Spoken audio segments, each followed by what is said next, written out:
Hello, and welcome to episode 10 of the Nurse and Strengthen podcast. Today, I'm going to be chatting about all things cardio. I'm going to be talking you guys through 5 types of cardio, exactly what they are, how to do them, and pros and cons of each one, as well as going into how to set up a cardio plan for yourself based on your goals. But we're also going to factor in things like your age, your hormone status, your metabolism, things like that, so that you can really, understand what's right for you depending on, if you're going through menopause or if you're perimenopausal or if you're younger, if you have goals like fat loss, or if you're just trying to get in better shape cardiovascularly, things like that. We're going to talk through all of that. So it is going to be the all things cardio episode. But first, let's talk about just kind of an update for you guys in my last 7 days. So by the time this podcast airs, my son Caleb is going to be coming home the next day. Oh my gosh. I am so excited. I almost said, are you so excited? But you probably aren't that excited, and that's okay. You don't have to be excited for me. If you are, that's awesome. Thank you so much. But yeah, if you want to see like the best, most heartwarming reunion ever, go follow me on social media. Of course, I'll be sharing it all on my stories, but he gets home tomorrow. I'm so excited. So we're just kind of around here finishing up our, last couple weeks of summer. Aubrey is starting 9th grade in a couple of weeks, actually, I think like 2 weeks from today when I'm recording this. And then Brinley is moving out for college in about a week and a half from now. So pretty crazy. Lots of stuff going on and lots of time just trying to be spent like at home, with family, because we don't have that much longer with them. So pretty sad, but also lots of good things. So let's go ahead and jump right in, okay? So we're going to start with one that is a type of cardio that is sometimes confusing, and some people don't quite totally understand it. So we're going to be talking about HIIT first, okay? So HIIT stands for high intensity interval training. So let me clarify something here, you guys.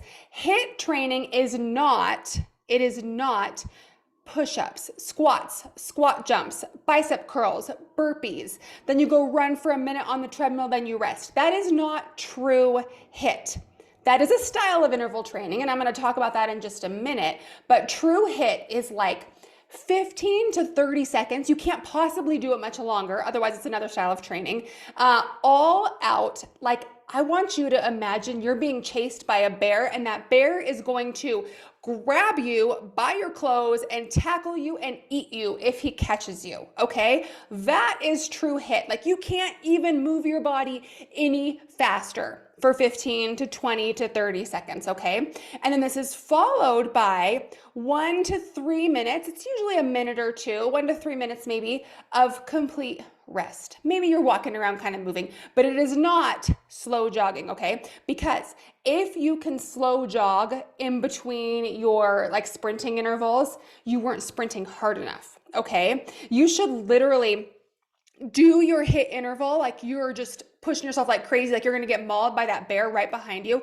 And then you are bent over, holding onto your knees, like heaving to catch your breath, okay? That is true HIIT. So hopefully that painted a picture for you.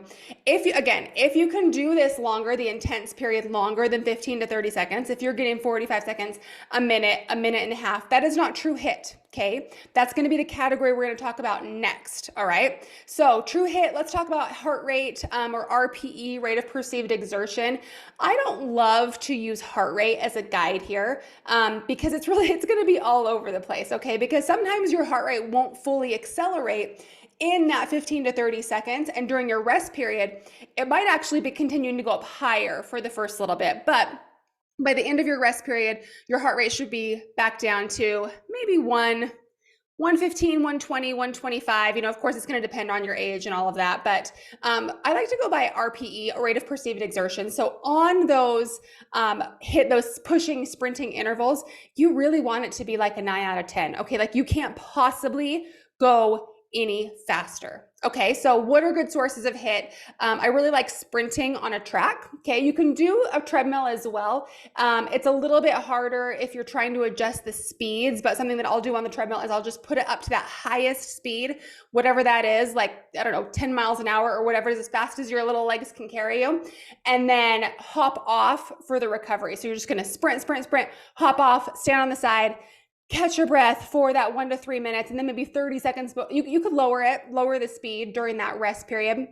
And then maybe 30 seconds before you want to sprint again, bring that treadmill up to speed again while you're standing on the sides, jump on, run. That's how I do it there. I wouldn't have the acceleration and the deceleration of the treadmill be part of your interval, okay? That's what makes it a little bit tricky. A spin bike is also a really good way to do it because you're just sitting there and then you just push as hard as you can, right? Add some resistance, push as hard as you can, and then recover, still sitting there, like just kind of lightly circling your legs, okay? So let's talk about pros and cons. So some pros of HIIT training are that it is very, very time efficient, right? You're gonna start with like 5 intervals. Like seriously, you don't wanna do too much. We're gonna talk about the cons of doing too much in just a second.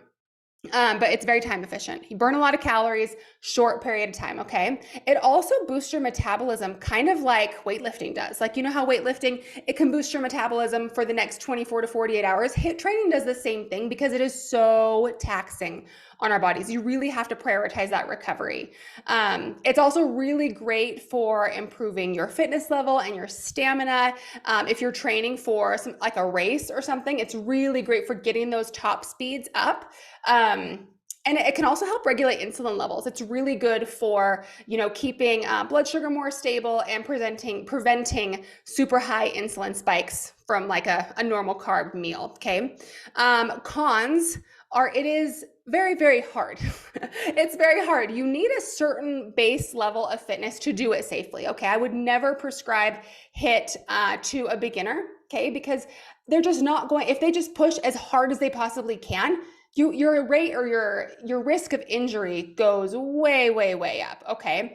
The other big con is that it needs a lot of recovery, just like lifting. I mean, most of us know that you're not gonna go lift legs 2 or 3 days in a row, right? But people will go out there and they'll do HIIT style training 4 days a week, 5 days a week, right? And they'll do it day after day. And they don't realize that you really need, it's a lot of recovery from HIIT training. It's very, very taxing on your central nervous system. And too much of it in a week can cause a lot of overtraining symptoms, okay? So pros and cons there. Again, we're going to talk about how to put this all together towards the end, but I wouldn't do more than 2 days a week of it to start, starting with about 5 intervals. You can work up to about 10 intervals over time. And I wouldn't do it more than 3 times a week. So those are kind of how I would start implementing this into your routine, and then also kind of the max where I would take it, okay? So let's talk about method number 2, which is called MIT. That is moderate intensity interval training. And so this is where a lot of that supposed HIIT style training, this is where it really falls in, okay? The workouts that are so fun, I get it, they're so fun.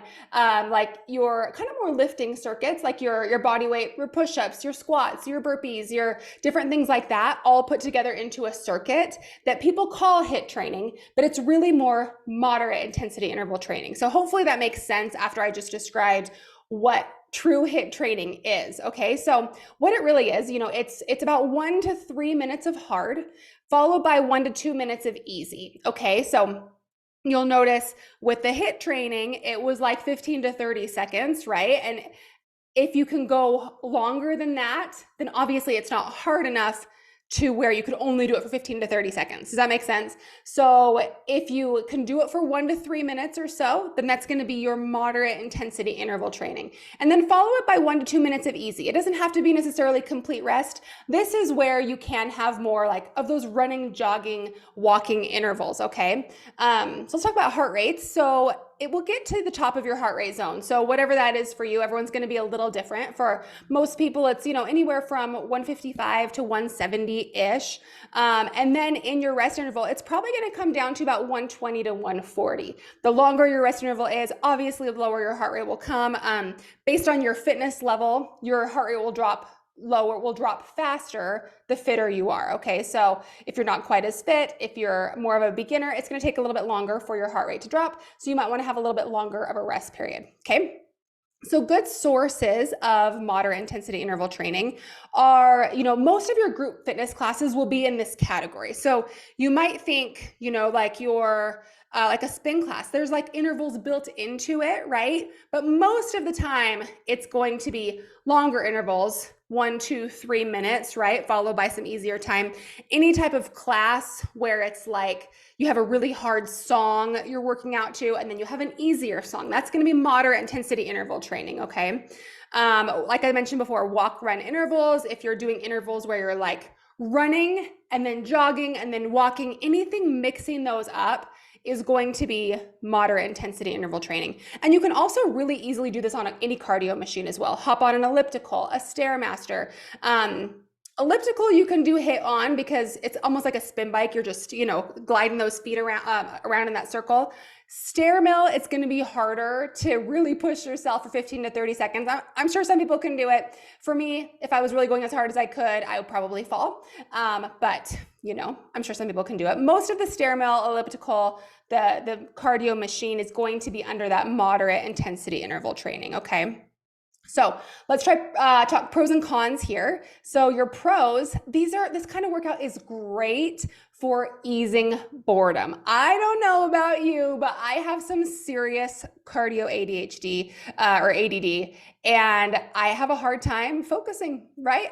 Like if you tell me to get on a machine for 45 minutes, for 30 minutes, any length of time, I'm like, oh my gosh, no, shoot me. I'd rather not do that. But if I can mix it up with some hills, some walking, some running, some harder, some easier, it just makes it more doable. It makes the time go by faster, right? So great for easing boredom, makes that time go by faster. It can be fun to do with friends, like the group fitness, the going out in running groups, things like that. This is an intensity where you can still talk during, maybe you can't talk during the hard push time, but you can still talk during that recovery interval.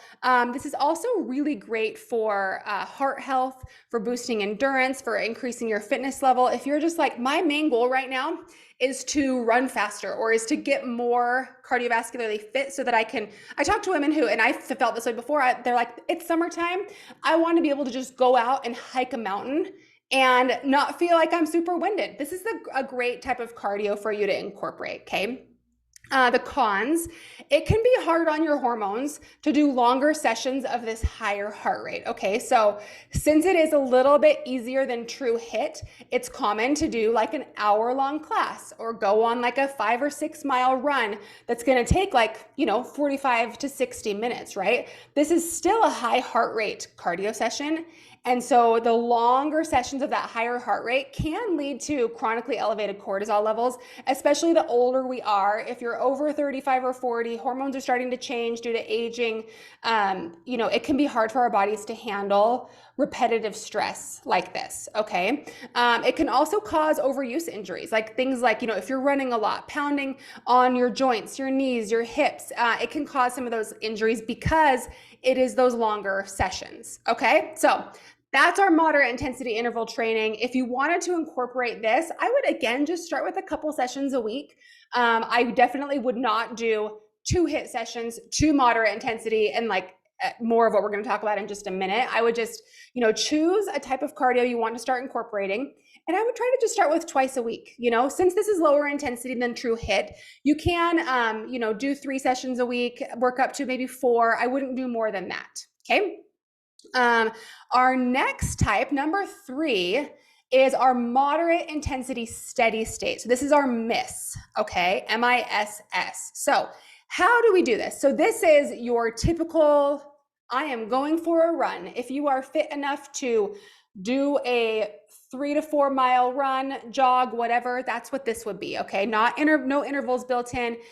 It's usually about 30 to 45 minutes. I mean, it can be shorter, of course. It can be 20 minutes. It can be 60 minutes. But the key here is it's a sustained effort over time. There's no huge intervals built in. One exception here would be If you are doing like jog walk intervals where your heart rate is kind of staying between, I don't know, 130 to 150, and it's like when it gets up to 150, then you start walking till it's down to 130, then you jog a bit like that, that's fine. That would still count under miss.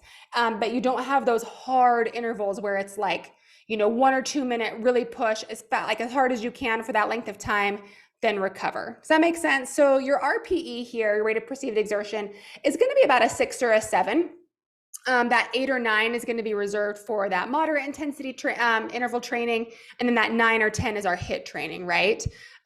So good sources, like I mentioned, this is like your typical jogging. If you're going for a bike ride, if you follow my social media, I'm big on rollerblading right now. You guys, I don't know, rollerblading just lights me up right now. I don't know why, but I'm like super passionate about it. Maybe I'll do a little tangent really quick. I am super scared of like everything, anything where I might get hurt, things like that. So I started out really slow. My heart rate was like 110 to 120 or something. And I was just kind of slow going, right? And I go to the same place every time. I have a river trail right by my house.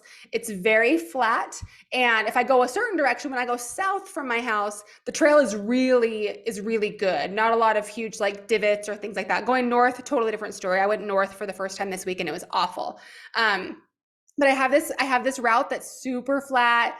And I mean, if I do say so myself, I've gotten quite good at it. I mean, not good to invite any of you to come rollerblading with me, of course, but not that good. But my heart rate now, you guys, is like 135 to 150. And it doesn't even feel like I'm working very hard. It's crazy. I'll see people like running on the same trail and they're just covered in sweat and their faces are just like pained. And I'm just like, guys, why don't you slap some rollerblades on? You'll have so much more fun. It'll feel so much easier, but it's still a killer workout. Anyway, rollerblading is moderate intensity, steady state, okay? Also fitness classes that aren't super interval based. Like the one that comes to mind is like a Zumba class or something, where your heart rate's up, but it's not like the really hard push followed by that recovery, right? Does that make sense? So pros and cons. Pros, it's fun to do in groups, right? This is like your fitness class. It's fun. You can talk during it. It's like your jogging group, whatever, biking club, that kind of thing. It's kind of mindless. You don't have to think about it, right? Like the interval training, one of the pros is that you are, mixing things up, but it does require more thinking. So if you want to just like get on a treadmill, hike that incline up and read a book, it's mindless, right? You don't have to pay too much attention. You just turn on the machine and just go, right? The cons, because it's mindless and you're not really doing anything, it can be boring, right?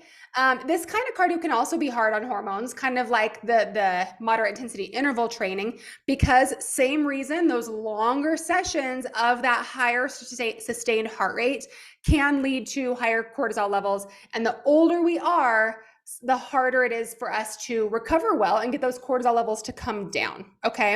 And then same thing here with the overuse injuries. Since these sessions are longer, people are more likely to include more of them per week, higher risk of, injuring yourself for one, but also just, over time, hurting your knees, your ankles, your hips, that kind of thing, right? Cardio method number 4 is one of my favorites, and that is LISS. We use a lot of LISS with our clients, and that stands for low intensity steady state. So how to do it? It's really just, you want to keep your heart rate like 100 to 120 or so. So rate of perceived exertion, maybe a 4 or a 5. You can easily talk during it, easily, okay? Really the biggest, how to do it is like walking is like one of my favorite. We're going to go into more about walking in just a minute. Walking, easy biking, getting on a machine and just going really easy. You can go up to like an hour, 30 minutes to an hour, something like that. Some yoga and Pilates classes can also fall into this category too. If your heart rate's up a little higher, it feels more like cardio. If your heart rate's like, 110 to 120 for the whole time, I would definitely have that fall into more of a cardio class, even though it's not, typically like what you think of for cardio, right? So the cons Pros first. Let's talk about the pros first. It doesn't require much recovery, so you can do a lot more of it. And because it is low intensity and it's movement, it can actually help to lower stress levels. Okay. So it's a great way to burn extra calories if your goal is fat loss without the stress on your body of those higher intensity forms of cardio. Okay. So the cons, the main con, there's not a lot of cons here, but the main con is that it just takes more time. It takes more time to burn the same amount of calories if that's what you're looking at, like calorie burning wise. So I want to highlight here the unsung hero of lists. The unsung hero is walking. Okay, so this is cardio modality number 5 that I wanted to talk through here. I want to just do a deep dive here on walking. Okay, how to do it. You just walk. You just walk. It is so easy. And you guys, when I'm talking about walking here, I am not talking about make sure you got your workout clothes on and you got your headphones in and you're ready to like power walk. You get on your treadmill, you bump it up to like a level 10. Like that's not the kind of walking I'm talking about. I'm talking about walking your dog leisurely around the neighborhood, walking with a friend, your spouse, whatever it is, in your normal clothes, in your flip-flops. Like that's how we do it around here. Just moving. Okay, totally leisurely. There should be no stress in your mind of like, you know how sometimes if you have to do a big cardio session, you kind of feel a little bit like, oh, anxious, like I don't really want to do that, but I just got to get it done. Like it should be none of that. This should be super enjoyable. Go out your front door. It's great if you do it outside. It's actually really beneficial for lowering stress levels if you're walking outside or in nature. If you have like hiking trails by you, that's amazing, but really just in your neighborhood outside is perfect. If it's a time when the weather's cold or hot or less than ideal, which personally, I don't love those excuses. I live here in Utah. It gets over 100. I understand it's not as hot as some of you, but it also gets down to the 20s. And so again, I understand it's not as cold as some of you, but you can totally go outside in shorts and a tank top or whatever in the heat, or in the wintertime, bundle up. Like we seriously, my husband and I walk. And I mean, I think it's like under 25, we give it a second thought. Under 20, we probably wouldn't go, but we put on our beanies, we put on our gloves, we put on our big parka jackets, and we just go. And it feels so good to get outside, even when it's cold out. It's like just so refreshing, right? But if you live in an area or it's pouring down rain, I probably wouldn't go if it was pouring down rain. I just walk inside my house, guys. I literally will walk the perimeter of my house. I step into each room, go down every hallway, walk the perimeter of my house. I can do it while I'm talking on the phone, while I'm doing social media, whatever it is, just move. Walking pads are also a big thing right now. I just got a walking pad and I love it. I love it. A couple $100. I just do it while I work. You just do like 1.5 speed. It's hard to work and walk on that if you're doing too much faster, but it's amazing. So there's so many options for you to just get moving. Okay. Heart rate here, it doesn't matter. Like that's not the goal. The goal is not getting a heart rate to a certain point, but it'll typically be, I don't know, 90 to 100 or 110, just kind of somewhere around there. Just whatever your heart rate is when you're walking is fine. Okay. So pros and cons. The pros of walking. It is so good for reducing stress levels, especially if you go outside. Like it's so good for you guys. It can help boost your NEAT. So that stands for non-exercise activity thermogenesis. It basically means the amount of calories you burn throughout the day outside of your workouts, just from your movements, from talking with your hands, from tapping your foot as you're sitting here, parking farther away at the grocery store, all of just those movements throughout your day, that makes up your NEAT. So focusing on steps, increasing your walking will obviously boost your NEAT, which is really good for your metabolism. And because of that, it does allow you to eat more food at a maintenance level if you're more active, okay? If you're living in maintenance and you sit a ton and your steps are well under, 8 to 10,000 or so, you're not gonna be able to eat as much. You're not gonna maintain the same amount of calories, right? So it can be really good for your metabolism. It's also really great if you have suspected hormone issues. It's really helpful for balancing those hormones. It's just that low impact, that low intensity movement is so helpful. And it also really helps with blood sugar control. So it can be very helpful. One strategy to help with blood sugar is to go on a 10-minute walk after a meal, and that can help prevent blood sugar spikes. It can prevent the release of too much insulin. But keep in mind, disclaimer, blood sugar going up and down is not a problem. It can just help it normalize a bit so it doesn't go up quite as high, right? Yeah, walking can help digestion. Gosh, there's so many things, you guys. And cons, I mean, I can't even think of any. I can't even think of any unless you just don't like to walk. If you're just lazy, that might be a con because you actually have to get up out of your chair or the couch or whatever. That's the only con I can think of. So that is 5 methods of cardio. Okay, we talked about HIIT, we talked about MIT, miss, LISS, and walking, which is really a break off of LISS, right? So let's go ahead and talk about, based on your age, goals, and your hormones, where do you even start? Okay, so first let's talk about with the goal of fat loss. You don't even have to add cardio in. You guys, you really don't. With our clients, we typically just start with a step target and only add cardio if and when we need to. But if you're younger, let's say, 20 to 35, no hormone issues, everything's healthy internally, and you have a goal of fat loss, what I would do if I were you is start with some HIIT. I would start with maybe 2 sessions of 5 intervals and watch your progress week by week. Again, if you're interested in fitness coaching, we have an amazing team of coaches. Just hit me up on social media and I can give you more information on that, where we would do all this planning for you, of course. But I'd start with 2 sessions of HIIT, maybe 5 intervals each, which is going to be, approximately a 10-minute session or so. You can warm up a little bit before, cool down after, that kind of thing. And then, you can, over time, you can increase the length of that session to maybe 10 intervals max. So it'd be like a 20-minute session, right? 15 to 20 minutes. And then you could probably add one more day, maybe 3 days. And then if you need to keep progressing that, you can add in some moderate intensity steady state in there as well. So you can mix it up with HIIT and MIT, right, for 2 or 3 sessions, and then maybe add 1 or 2 more sessions of steady state, only if needed based on your results.